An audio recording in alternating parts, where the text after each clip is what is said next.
وعلیکم السلام ورحمۃ اللہ وبرکاتہ۔ یہ جو سوال کیا ہے ایک آدمی نے کہ وہ عورت جس کو شوہر نے طلاق دی ہو اور پھر دنیا میں اس کی دوسری شادی نہیں ہوئی تو جنت میں وہ کس کے ساتھ ہوگی؟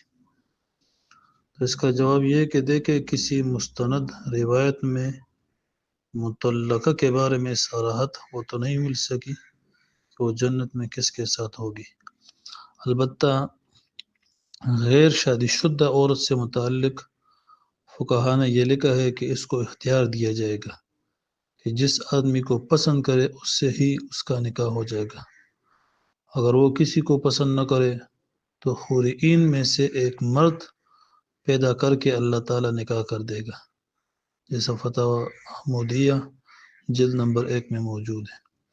ممکن ہے ان کے ساتھ ایسا ہی معاملہ کیا جائے، لیکن بہتر یہ ہے کہ یہ معاملہ اللہ تعالیٰ کے مشیت پر موقوف رہنے دیا جائے اور اس میں اس طرح بحث اور گفتگو نہ کیا جائے۔